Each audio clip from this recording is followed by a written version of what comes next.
Okay, thank you all so much for coming to this year's annual Historic Preservation reception. My name is Tom Gross. I'm the supervisor of the Historic Preservation section in the Prince George's County Planning Department. I will just be filling little gaps, introducing people as they come up. But without further ado, I would like us to get formally kicked off with some remarks by our Planning Board Chair, Peter Shapiro.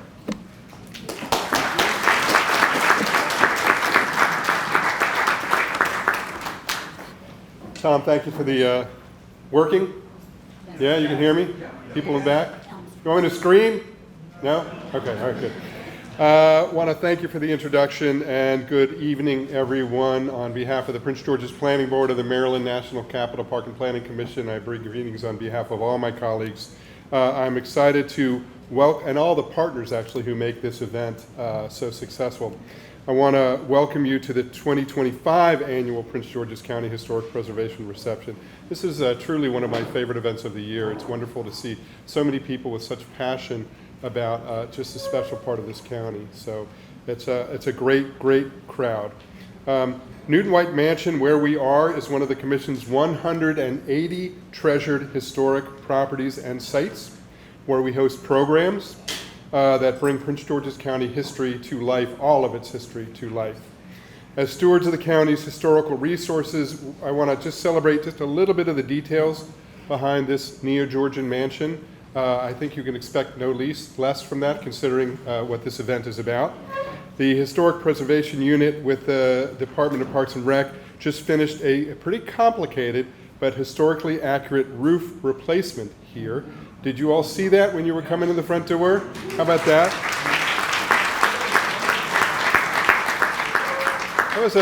It's impressive. The roof has a pretty unusual shape. It was based on an inverted bow of a Navy ship.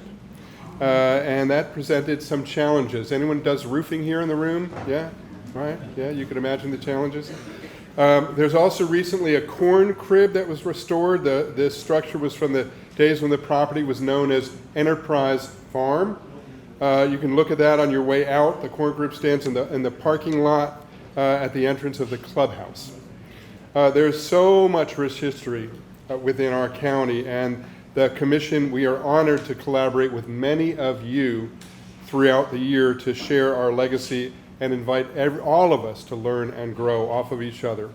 My planning board colleagues and I are proud to sponsor a number of programs that help move this mission forward. We have our Prince George's County Historic Property Grant Program. Folks in the room familiar with that one? Maybe this is going to be a bad question. How many folks have been recipients of that in some way, shape, or form? How about that, huh? How many of you want some more money for that? No? All right. As you know, the program helps fund rehabilitation, restoration, preservation, acquisition of historic properties. It's approaching its 17th year in existence, and the appropriation of funding is at the highest it's been in a long time, so we're very proud of all that work. This also marks the 52 years of the nation's annual celebration of historic preservation. And we, the Planning Board, had a resolution to support May as Preservation Month and acknowledge the theme, the power of place. Oh, is that that's it? That's the resolution. Vanna, thank you very much. The power of place. I also want to acknowledge the power of teamwork. Just about everything that happens in this room happens with partnerships and teams. I'm just so proud to partner with so many of the property owners like you who work diligently to preserve our collective heritage. We're also extremely proud of our partnership with our municipalities.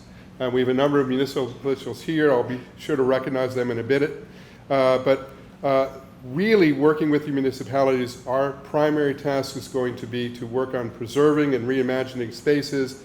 We have a PAMC program that's planning assistance for municipalities and communities. It's a wonderful program that helps municipalities, and not just municipalities, but in all sorts of ways, and we're going to continue to. We've greatly expanded that program, and we're going to continue to do that. We also have, and this is super worth mentioning, the Planning Department's successful Neighborhood Planning Academy. Is there anyone in the room who's been a member of that, who's gone through that? Raise your hand if you have. One. You want to talk about 20 minutes about how it went? No? I would encourage all of you to think about reaching out and seeing if that's something that you want to do. It's an incredible way to learn around planning. We also learn around Parks and Rec. There's historic pieces of that. It just helps us all be well-informed, well-educated residents and advocates for all sorts of things in the county. Finally, please join me in applauding this wonderful historic preservation unit within our Department of Parks and Recreation. They were recently recognized, and I don't know if you saw this, within the Parks and Recreation magazine. It's the magazine of the National Recreation and Parks Association. Who's had a chance to read that yet? It's a wonderful, wonderful piece. Yes, Tom, you better have read that. I think you were quoted in it. But I would strongly encourage it, and it speaks to the quality of the leadership and the historic preservation community in this county.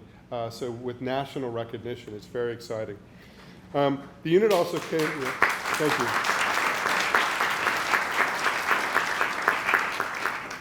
The unit came up with, here we're getting into the weeds, and the unit came up with a strategy called Small Bites. The goal is to preserve and maintain an ever-increasing number of historic properties on a very limited budget. So the strategy includes an assessment of the roof, drainage, exterior walls, windows and doors, all the things that you who have historic homes do as well. We have 180? How many historic properties do we have? In the commission, 180. Right. So that's a lot to figure out how to prioritize. So we do all the assessments that we do, and then we determine which problems require the most urgent attention, and the program is quite successful. I want to recognize the many benefits of this effort, of this kind of revitalization efforts on all the things that we do. Economic development, tourism, historic preservation is a piece of that, and this is going to impact current residents and future generations to come. Again, I just want to, before I move on with recognizing some of the esteemed guests we have here, I just want to thank you all. Give yourself a round of applause for all the work that you're doing to be part of this wonderful community. So I'm going to recognize some of the guests we have. I'm actually not sure who is here and who isn't here, but let me ask you to just hold your applause while I go through the list, okay? We've got the Honorable Alonzo Washington, Maryland Senator, District 22, Ron Watson, Maryland Senator, District 23, Andrea Harrison, a Maryland Delegate, District 24, the Honorable Ingrid Watson, Prince George's County Council Member, District 4. She's here. You can applaud for her. I couldn't help that, Council Member. I'm sorry. We have the Honorable Emma Jordan, Mayor of Greenbelt, who is here. The Honorable Kelly Porter, Mayor of Seat Pleasant. Are you here? No, we do have the Honorable Sarah Franklin, Mayor of Upper Marlboro. Mayor Franklin.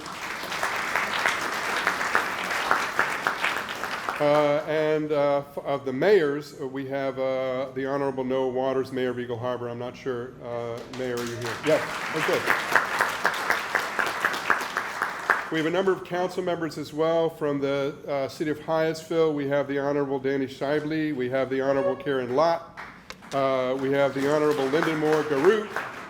We have my former, the person in this role, the former chair of the Maryland National Capital Park and Planning Commission and the Prince George's County Planning Board, and my good friend Sam Parker. Sam, you are here.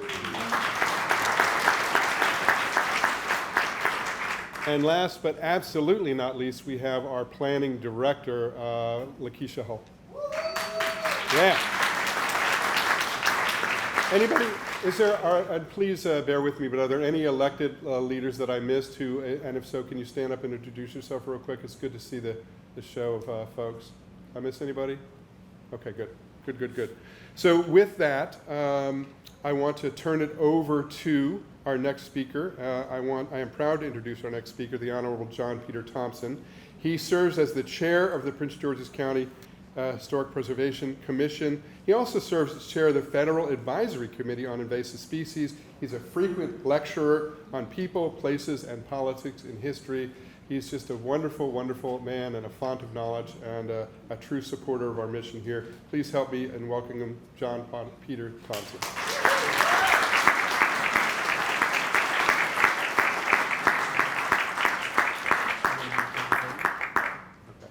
He does not want to be in front of the podium. All right. So, as most of you know, vision is not my thing anymore, so if I'm not looking at you, it's not an insult. Secondly, I'm the former chair of the Federal Invasive Council on Invasive Species, not current chair. I'm not even sure if there is a Federal Advisory Committee anymore on invasive species. There probably is. It's not me. Well, thank you very much for coming. I am the chair of the Prince George's County Historic Preservation Commission. So now you can leave very confused that there are at least two commissions that seem to have something to do with history and preservation. And in a moment, you'll also meet somebody from the word historical. And so you will have a historical society, a historical commission, a planning commission. And after 25 years of this, most of you get so confused you think we're all the same thing. And variously call us for different things that we have nothing to do with. In the numbers game, we heard, was that 186 sites? 186 in the commission. In the commission! Yes. Well, I'm here to trump that. Of course, my staff's going to correct me. The Historic Preservation Commission is partnering with over 470 historic sites. And to help do this, we have commissioners here. Commissioner Royal Ref, who I hope is in this direction, is that correct? Yes. Commissioner Dr. Alicia Norwood, are you? I heard your voice. And my long-term commissioner and friend Susan Pruden, who I think is over here. And the Mayor Kelly Porter, who we were hoping that would be here, he's also a Historic Preservation Commission commissioner. I know I only have a few minutes, but I just have to say that my wife, not a Native American, 25 years ago when we got married, was very excited to find that I was some kind of Kamazar. English is not her native language, Russian was, and so she was running around telling her friends at home that I was a hysterical Kamazar, which is pretty much true. That's what I do, just ask everybody. So I'm not going to give you the history of Prince George's County. The Historic Preservation Commission partners with property owners, private and public. We also have a grant program, a non-capital grant program, in which we do everything but structures. So we fund history events, cultural events, and heritage events, from theatric plays to anything that we can find interesting that tells the various stories of Prince George's County. So keep in mind, there are lots of commissions, and there are lots of commissions with grants. Try not to get us confused, but we do work together, and we'll refer you to each of us as the time comes. And with that, I turn to my staff. Do you want me to fill more airtime, or can I shut up now? We can move on to the presentation. Excellent, we're going to move on now. Thank you very much for being here.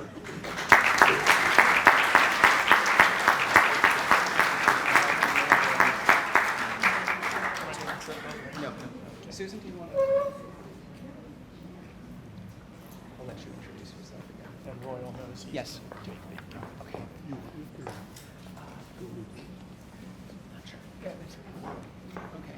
Do you need the other commissioners with you? Yes, so Royal and Arlisha, could you join us up here? and This is a team effort. okay. Good evening. My name is Susan Pruden, and on behalf of the Prince George's County Historic Preservation Commission, it is my pleasure to present Prince George's County historic site plaques to 6 properties this evening. The plaque program is sponsored by the Office of the County Executive and the Maryland National Capital Park and Planning Commission in cooperation with the Prince George's County Hysterical Commissars. I've wanted to say that for years, for the County Historic Preservation Commission. The plaque program acknowledges special efforts made by homeowners of historic properties and recognizes their stewardship of the heritage of Prince George's County. I'll be joined in the presentation by John Peter Thompson, the chairman of the Historic Preservation Commission, as well as my fellow commissioners, Dr. Arlisha Norwood and Royal Ref. The first property to receive a plaque is the Blair Smith House in Hyattsville, Historic Site 68-010-94. Built circa 1931, the Blair Smith House is a Tudor Revival-style dwelling featuring a steeply pitched asymmetrical gable and round-arched front entrance door. In my town, we call them hobbit doors.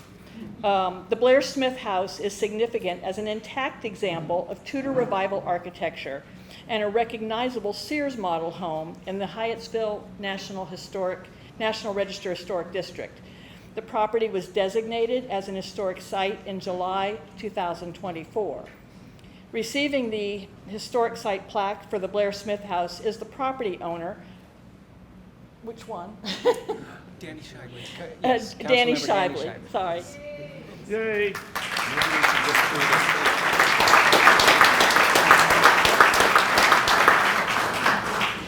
The next plaque is presented to the Mount Hermon Masonic Temple in Hyattsville, Historic Site 68-010-95.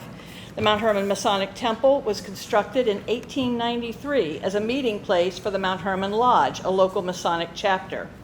The temple is significant as the only example of Romanesque revival architecture in the city of Hyattsville and as a gathering space for numerous local organizations throughout its history.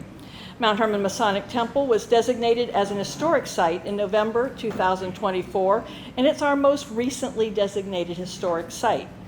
Receiving the historic site plaque for Mount Hermon Masonic Temple is the property owner, Kaylee Culp and Michael Garner of the Mount Hermon Masonic Lodge. And they are apparently not here, so we will accept their plaques on their behalf.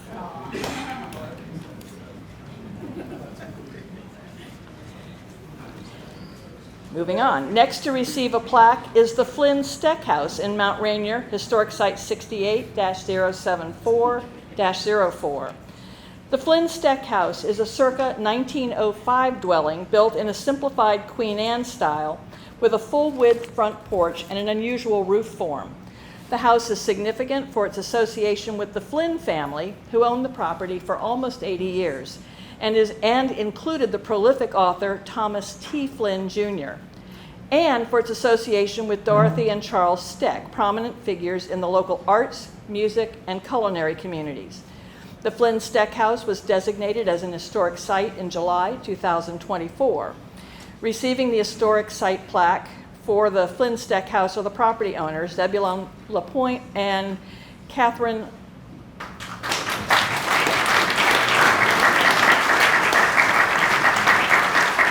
The next property receiving a plaque this evening is the Old Buena Vista site in Bowie, Historic Site 70-017. Old Buena Vista site is the former location of Buena Vista, a wood frame dwelling constructed circa 1856 for local postmaster William T. Duval. The house was moved in 2003 to a site roughly a mile to the northeast. The Old Buena Vista site is significant for its association with the Duval family and the combined residential and commercial complex they occupied on the property. Buena Vista was designated as an historic site in July 1981. The property owners are not present this evening, but we accept the plaque on their behalf.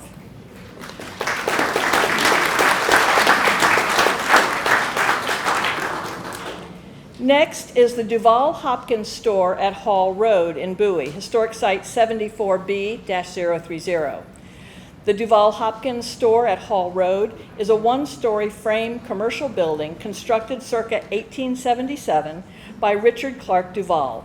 The store property was sold to the Hopkins family in 1884 and remained in their ownership for 122 years. The Duval Hopkins store at Hall Road is significant as a general store built in the late 19th century to serve Hall Station along the Pope's Creek line of the Baltimore and Potomac Railroad. The property was designated as an historic site in July 2012. Receiving the historic site plaque for the Duval Hopkins store at Hall Road is the property owner, Jack Thompson Jr. And if Councilmember Watson would come up to join in the photograph, that would be great.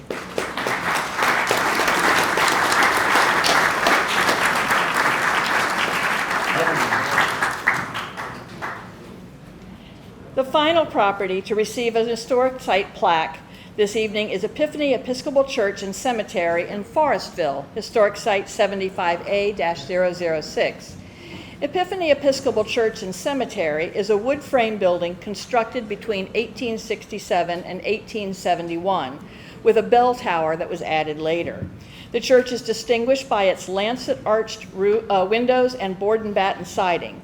The church has been home to the Epiphany Episcopal Parish since 1871 and is an excellent example of Gothic revival architecture in the county. Epiphany Episcopal Church and Cemetery was designated as an historic site in June 2010. Receiving the historic site plaque for Epiphany Episcopal Church and Cemetery are Thomasine and Ricardo Lyles.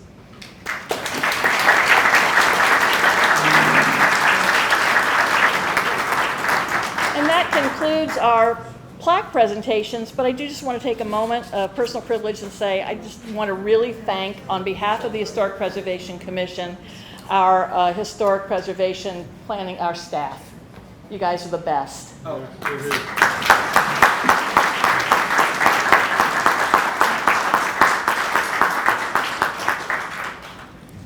Thank you very much for that completely unsolicited comment. It's wonderful to see so many historic sites receive plaques, both sites that just recently became designated and those that have been designated for quite a while but did not have a plaque. Next in our program, I will turn things over to the president of the Prince George's County Historical Society, Donna Schneider.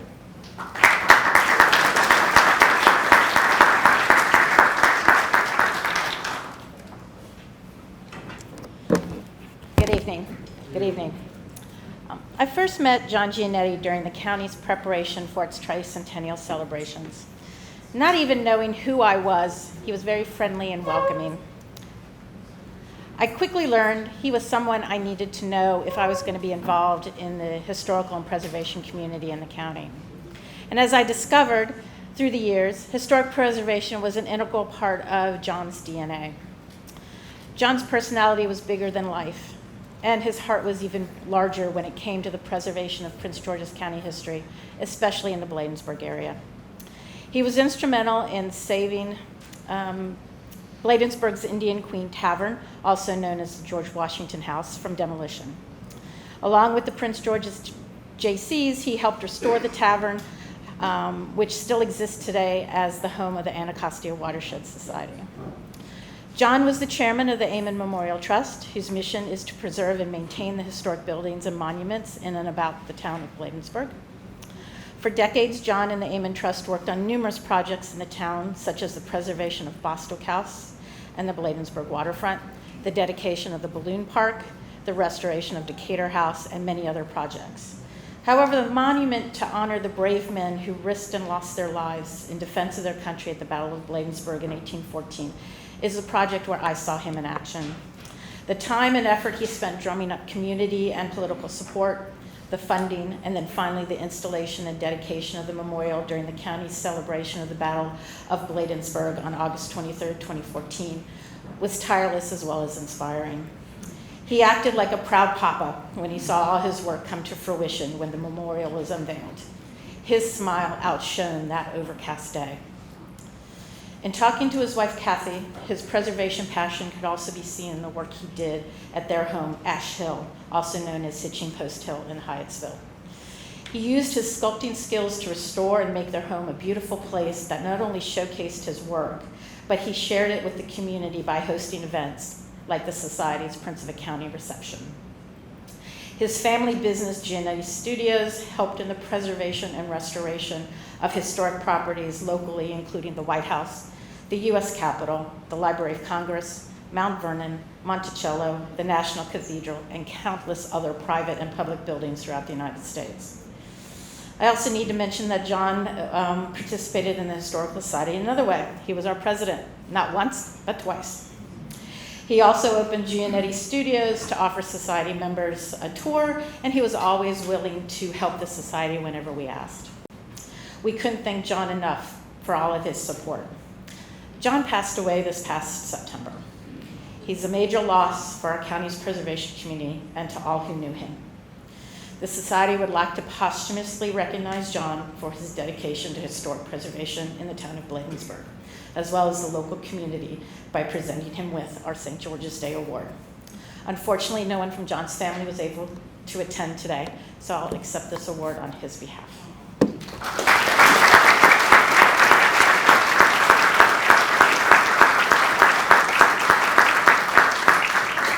Now I'd like to ask the Society's historian, Susan Pearl, to come up for the next award.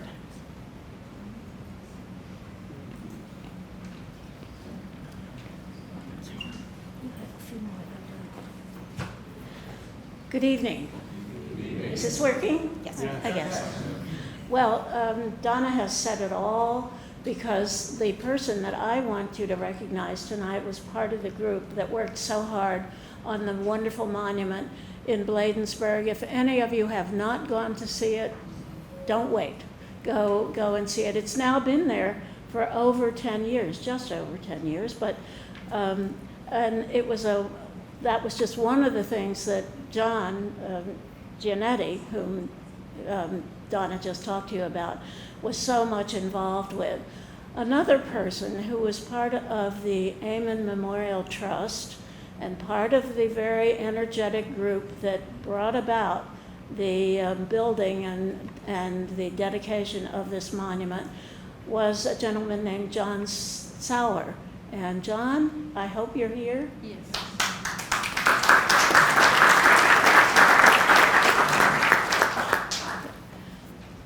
Come on up. John.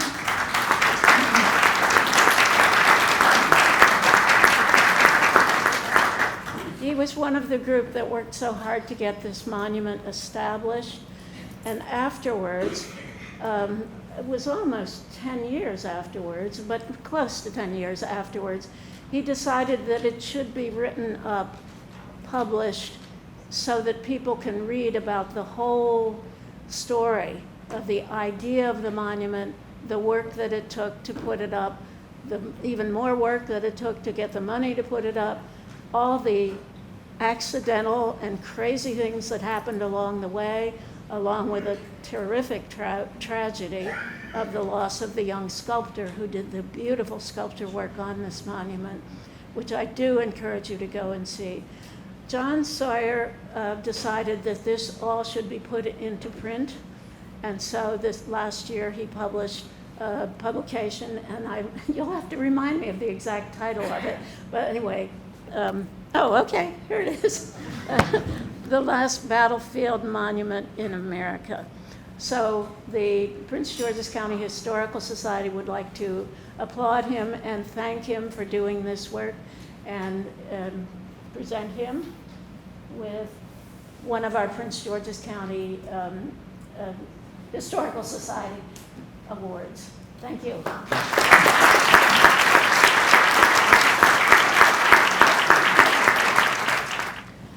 Can I have my colleague Maya Davis also joining me? We'd also like to ask the representatives from the Paint Branch Garden Club to also join us up here. You want to sit them up now? Yep. Yes. Okay.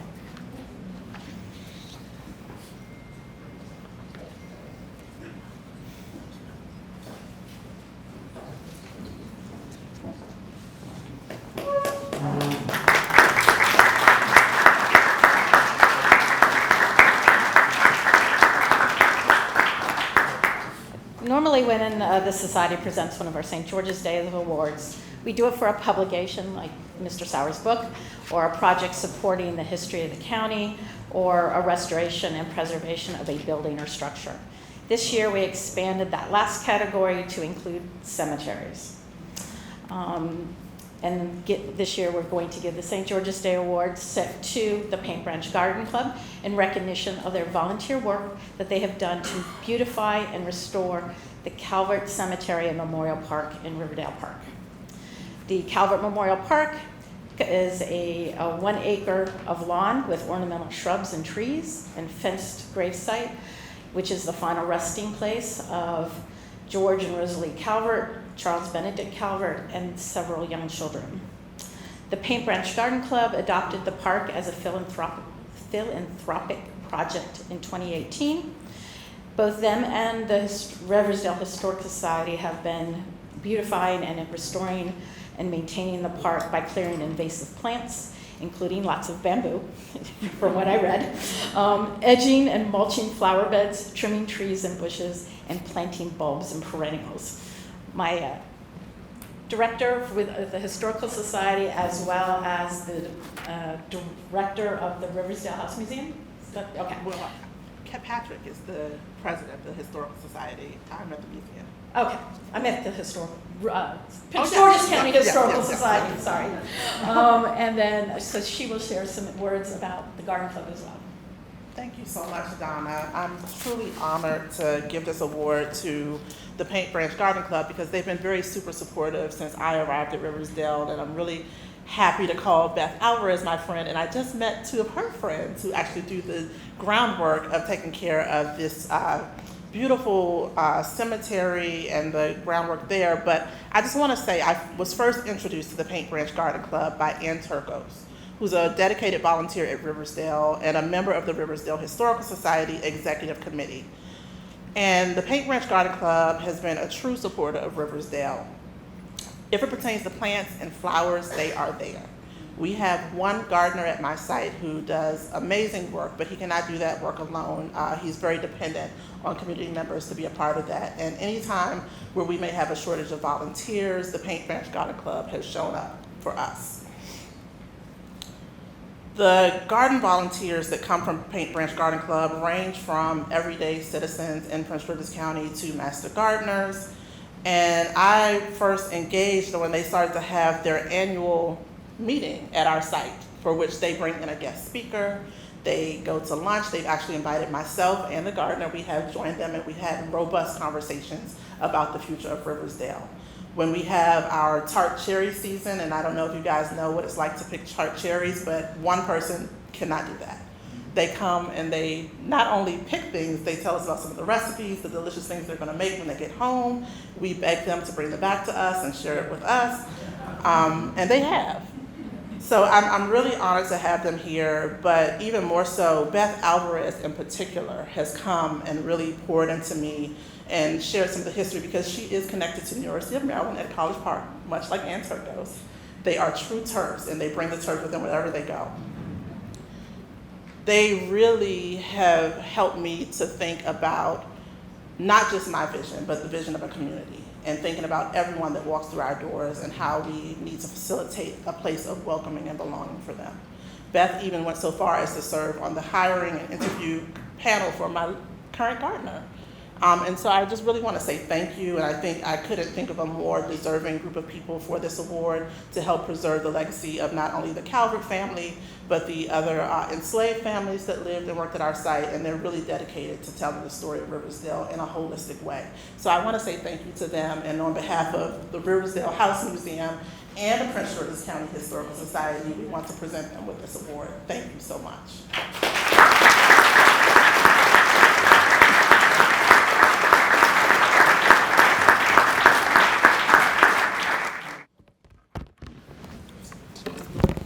And I'd like to invite Colleen Ryan Leonard and her brother Matthew Ryan to also come up here, please.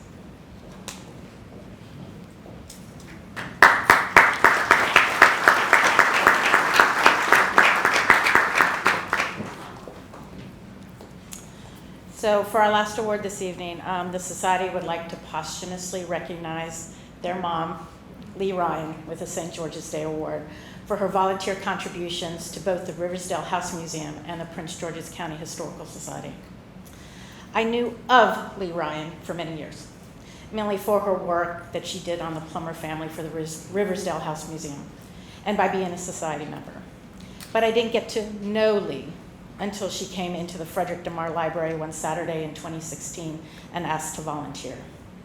We welcomed her with open arms, since we never say no to a volunteer.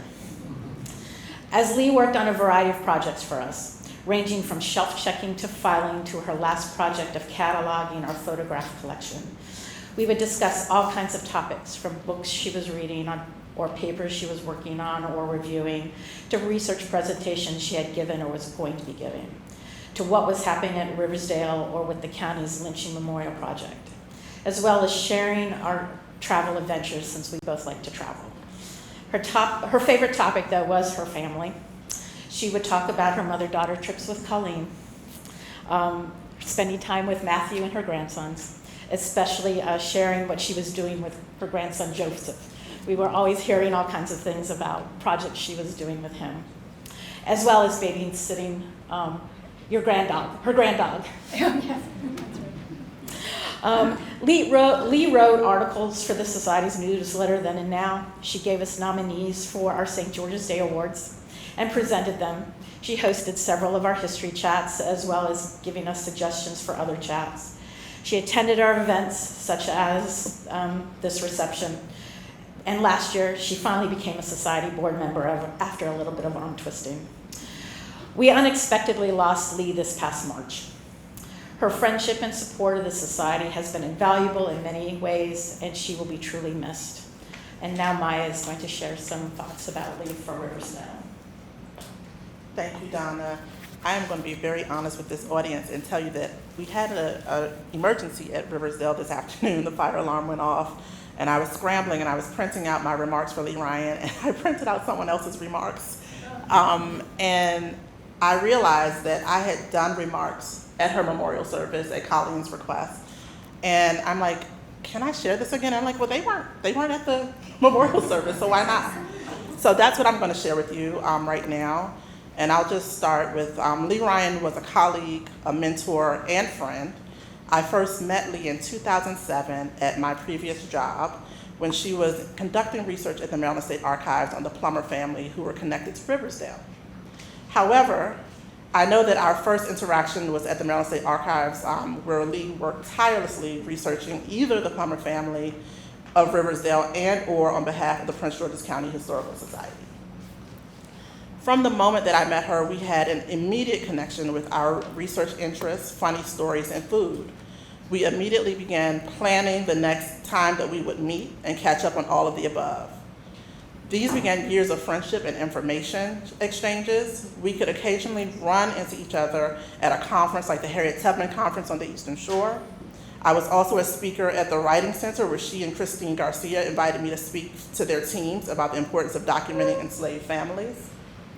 Given that the field of history, museums, parks, libraries, and archives are close-knit, we found that we even shared some of the same friends, like Jenny Masur, Susan Pearl, and Ellen Musset.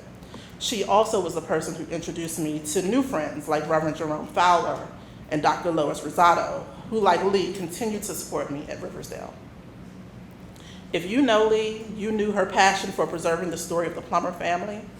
Every time I ran into her, she was advocating for sharing the story of the Plummer family, a role which she was extremely proud of. She was primarily responsible for having the stories of the Plummer family be included in the overall interpretation of Riversdale under the leadership of Ed Day. She was so dedicated to this work that she served as a member of the committee to clear Chaplain Plummer's name to seek review and reappointment by the United States Army and Congress of Chaplain Henry Vinton Plummer, who was court-martialed and dishonorably discharged in 1894. She also successfully nominated his mother, Emily Saunders Plummer, to the Maryland Women's Hall of Fame. Last year, she supported our Riversdale reunion, which included descendants of the Calvert and Plummer families jointly. She was like an honorary member of the Plummer family. My only disappointment is that we didn't get a chance to share a new research find that we've connected with new descendants of the Scott family who were enslaved at Riversdale as well. Who would have known that I would later join the team at Riversdale in 2021, where Lee was a dedicated volunteer who affirmed my role as director, supported my vision for inclusive interpretation, and remained a friend and mentor. When I arrived at Riversdale, Lee had recently secured a 400 Years of African American History grant during the height of the COVID-19 pandemic and subsequent closing of public buildings. The grant was initially for implementing a tour on enslavement at Riversdale. However, with the museum being closed to the public, visitors to the museum would need to pivot. And it was decided that the funds would be used to develop a permanent exhibition. This would highlight the stories of the men, women, and children who lived and labored at our site. Lee was a critical member of our focus group who assisted our team in developing the script for the exhibition, which is currently in the design phase and entering fabrication in the fall. I am proud of the contribution made by Lee on this effort, and Riversdale will plan to have her honored and memorialized at Riversdale in the future. It is my honor to share and give this award to Colleen and Matt in her honor. Thank you.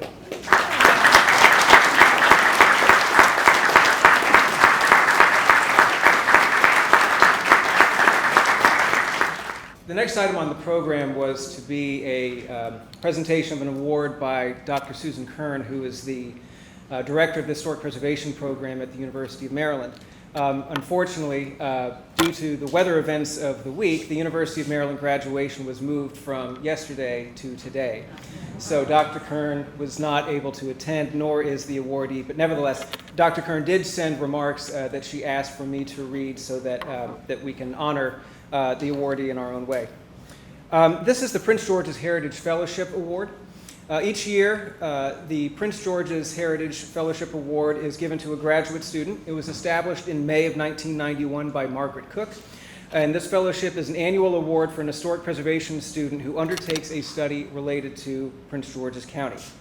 The historic preservation faculty chose to award Rachel Wilkerson, who graduates, as we speak, with her master's in historic preservation. Rachel Wilkerson has researched and contributed to Prince George's heritage in notable ways and has learned from Prince George's County to inform her research elsewhere in Maryland. As an undergraduate, she began working with Professor Stephen Wolke in the summer of 2022 on the team that performed archaeological excavations at the Henry and Isabella Randall House, the first house in the community that would become North Brentwood in 1924.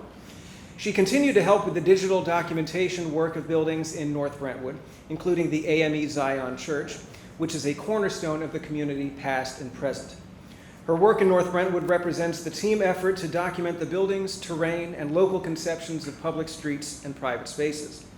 Preservation work requires collaboration, and many of Rachel's contributions to Prince George's County are as part of a team with the University of Maryland and community partners. Rachel's perspective is informed by the cumulative experience from the many sites and projects that she's worked on. She researches the immediate and local in small and ephemeral buildings and brings them to larger contexts. Her research on Sis's Tavern in North Brentwood prompted research on black music venues and Chitlin Circuit sites in general. She was part of the team on the Fall 2024 Historic Preservation Studio that produced the study Live from Prince George's County, Exploring the History of Music and Place, which was a project, by the way, done in cooperation with the planning department through the PALS program. Rachel Wilkerson extended those lessons across Maryland to seek the remnants of buildings and their transitory use during the Jim Crow era. Her final project explored black music venues in Western Maryland and built on questions that she brought to research on Kennedy Farm in Washington County, and questions that she honed thinking about Sis's Tavern and the stories of the people of Prince George's County. So please help me in congratulating from afar, Rachel Wilkerson.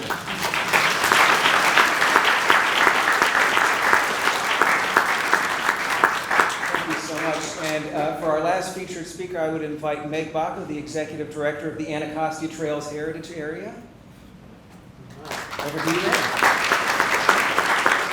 Thank you so much. So again, my name is Megan Baco, and I'm the Executive Director of the Anacostia Trails Heritage Area. So you got historical, heritage area. What makes us different is that the Heritage Area program is state certified, and actually here in Prince George's County, for a long time we've had a state heritage area, and we really focus on bridging the past with the future through cultural tourism and economic development. So we like to say that we work in arts, history, culture, and nature, so you know, all the good things in life. And we've been doing that for about 20 years. Many of you in the room were instrumental in standing up this organization that I have the honor of leading for the past 4 years. So that is an accomplishment to the county itself for taking advantage of the state program. We've been a part of so many different projects, from the War of 1812 to Gateway Arts District, and we love being part of the very broad mission. And I hope that I hope I'm doing a good job for the folks that have been really instrumental in creating this. We're getting close to 25 years, and I think we need to start thinking about how we're going to celebrate the heritage area. It just came to me, I think we really should do something. It's really well earned for how much work goes into all of these organizations that we've all heard from today. So I think we should think about celebrating that. I want to celebrate a new member of my team. This year, Anacostia Trails Heritage Area, as a nonprofit, was able to become a host site for the Maryland Department of Service and Civic Innovation. We had two wonderful young folks with us. One of them is here today, Nick Hurley.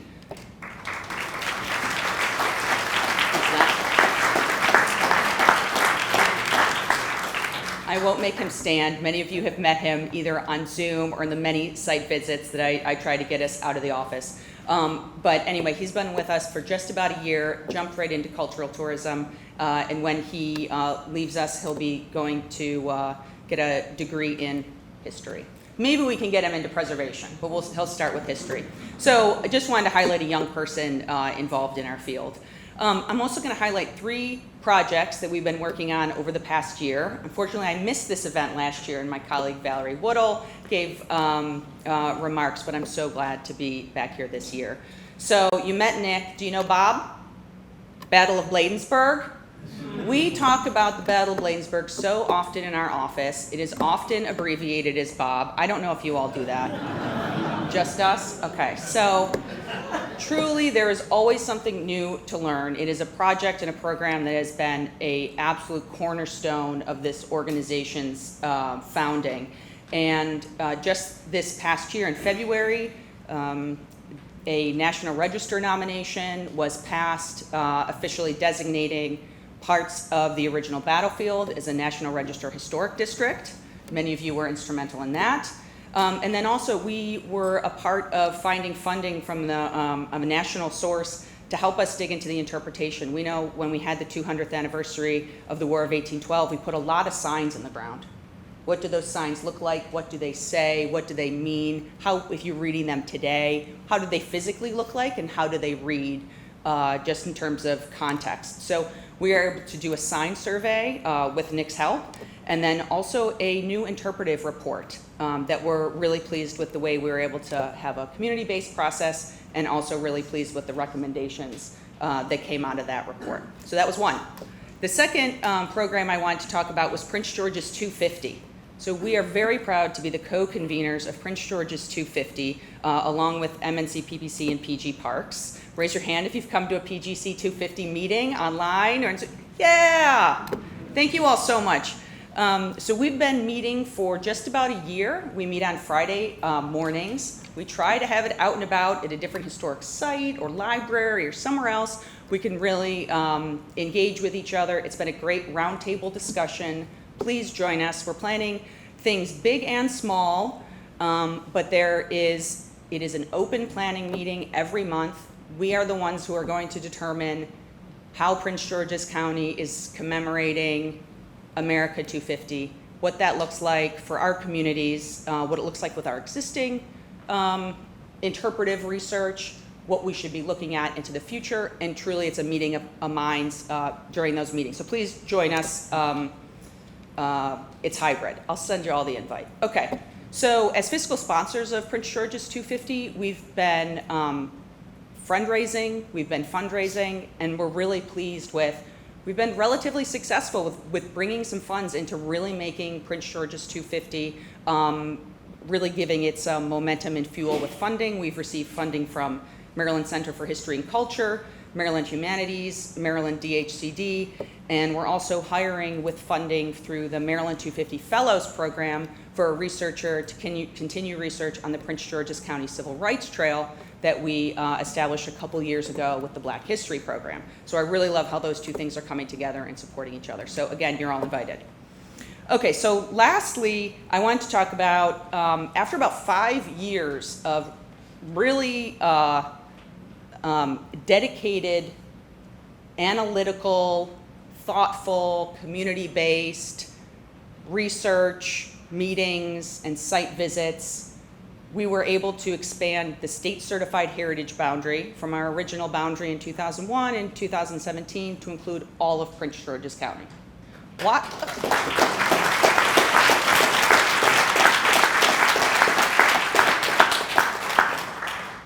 Why is this important? Thank you for clapping. Why is this important for the folks like, why are they clapping? Well, it seems like, well, couldn't they have just continued to serve or grown and serve the rest of the county? Because we are in the wonderful position of being a state certified heritage area, there was a process that we needed to go through in order to make that happen. We had the studies to back it up. We received funding from the county non-capital funding source that was mentioned earlier, as well as the Maryland Heritage Areas Authority to create those reports. We then took those reports. We had a wonderful county resolution, skillfully written by the county planning department that hit everything that it needed to make sure that our heritage area management plan worked well with all the other plans in the county. We had that passed in March. Thank you very much to all the council members who were there. And then I'm just going to let you know how many steps this took, because it really was a collaborative effort. Then we had a great public hearing, and then we had a great Zoom meeting, and it passed. And it just passed on May 15th. That's why I'm so excited about it. So thank you, everybody, for your help along the way. So this means that all of Prince George's County municipalities, county agencies, nonprofits can all tap into the resources that we have for cultural tourism. And again, that's arts, history, culture, and nature. There's actually a specific grant fund that we are the liaison to. And now more of Prince George's County is eligible. More of Prince George's County's history, heritage, and ongoing culture is all noted within the heritage area in that very special state program. It also means that the area of southern Prince George's County will soon become part of not only the state heritage area that I help operate, but also the national heritage area. Southern Maryland National Heritage Area includes all of southern Maryland and also some of southern Prince George's County. So there's a very wonderful area that was not able to tap into any of these programs that now is able to match state and federal funds. Maybe that's so it's actually a wonderful opportunity. It took many years. I was very glad to be able to take it over the finish line, but there were many hands involved, including many of you in the room, so I can't be thankful to you all and grateful enough.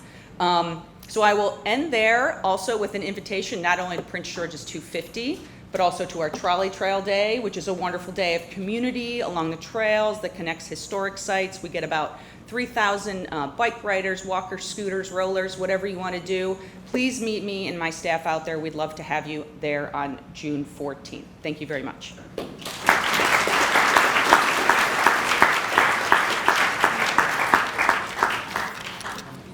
Could I invite Ed Day to join me at the front of the room? Thank you very much, Meg.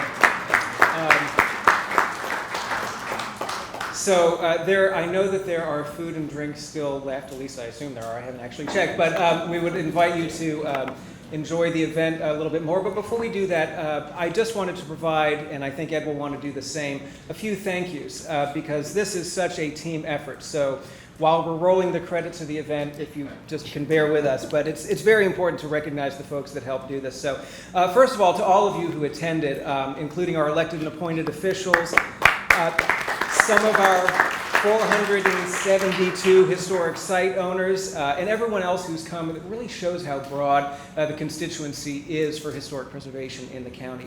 I want to thank the speakers who comprise the program, our Planning Board Chair, Peter Shapiro, HPC Chair John Peter Thompson and his fellow commissioners, Donna Schneider from the Historical Society, and Meg from ATHA. it's so wonderful to hear what all these different groups are doing. I want to just give a quick moment of personal privilege and thank the staff of the Historic Preservation Section, my colleagues. I don't know if any of you are in the back, but if you could wave your hand. They help out with this event. They check you in, they make sure you have name tags, and it's just a joy to work with them. We have so much support within the planning department for events like this, and I really want to thank our director, Lakeisha Hull, for the support of events like this, and most notably by your attendance.